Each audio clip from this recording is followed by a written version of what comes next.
पुण्यातून आताची गाडीची सर्वात मोठी बातमी समोर येते ते म्हणजे बीड मधील मस्साजोग प्रकरण मस्साजोगचे सरपंच संतोष देशमुख हत्याकांडातील संशयित आरोपी वाल्मिक कराड हे सीआयडीला शरण आलेले आहेत।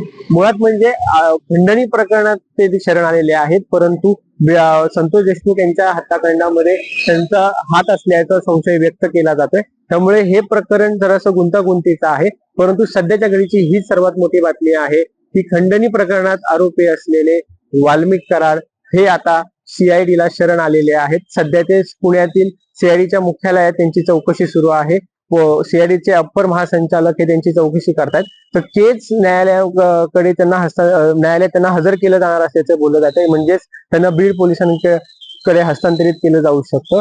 परंतु ही मोठी बातमी आहे की वाल्मिक कराड हे गेले 20 ते 22 दिवस फरार होते।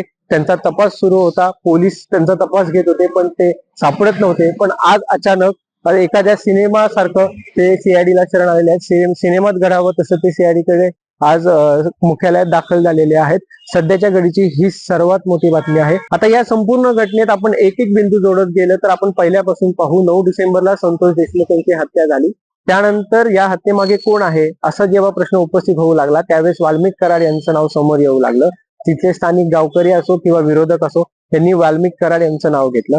त्यानंतर वाल्मिक कराड हे फरार असल्याचं बोललं गेलं। त्यांचं शेवटचं लोकेशन हे एमपी होतं, ते उज्जैनला गेले होते। तर त्यानंतर ते त्यांचं लोकेशन एमपीतून बंद झालं, त्यांनी फोन स्विच ऑफ केला आणि वाल्मिक कराड हे फरार असल्याचं बोललं गेलं। पण त्यानंतर 20 दिवस त्यांचा तपास सुरू होता। सीआयडीचे अनेक पथकं त्यांच्या मागे होते, तब्बल 9 पथकं ही वाल्मिक कराड आणि संशयित 3 आरोपींचा शोध घेत होती। पण आज अखेर वाल्मिक कराड हे सीआयडीला शरण आलेले आहेत। त्यामुळे आता हे प्रकरण नेमकं काय आहे हे पण आधी समजून घेऊ की वाल्मिक कराड यांच्यावर खंडणीचे आरोप आहेत। त्यांचे खंडणी मागितल्या प्रकरणी त्यांच्यावर केस दाखल झाली होती। त्यानंतर पोलिसांनी त्यांच्यावर खंडणीचा खटला भरला होता किंवा त्यांच्यावर गुन्हा दाखल केले होते। त्यानंतर वाल्मिक कराड हे खंडणी प्रकरणात आरोपी असल्याचं बोललं जात होतं। पण संतोष देशमुख यांची जी हत्या झाली ही खंडणी प्रकरणातूनच झाली किंवा ज्या खंडणी प्रकरणात जी काही पवनचक्की आहे किंवा ज्या पवनचक्कीच्या वादातून ही हत्या झाल्याचं बोललं जातं आणि ह्याच्या सगळ्याच्या शेवटी वाल्मिक कराड हेच नाव पुढे येतं। त्यामुळे वाल्मिक कराड यांचं संतोष देशमुख हत्याकांडातही हात असावा किंवा आहे असा संशय व्यक्त केला जातो। त्यामुळे वाल्मिक कराड यांची अटक होणं किंवा ते सध्या शरण आलेत, त्यामुळे ते शरण येणं हे फार महत्वाचं होतं। पोलीस तपासातली ही सगळ्यात मोठी घडामोडच म्हणावं लागेल की संतोष देशमुख हत्याकांडातले संशयित आरोपी वाल्मिक कराड हे आज शरण आलेले आहेत। त्यामुळे आता पुढे ह्या केसमध्ये नेमकं काय होतं, वाल्मिक कराड हे शरण येताना त्यांनी एक व्हिडिओ देखील पब्लिक केला। त्याच्यामध्ये त्यांनी सांगितलं की मी आज सीआयडीला शरण जातोय, संतोष देशमुख यांच्या हत्याकांडातील आरोपींना फाशीच झाली पाहिजे, त्यांना फाशीच दिली पाहिजे।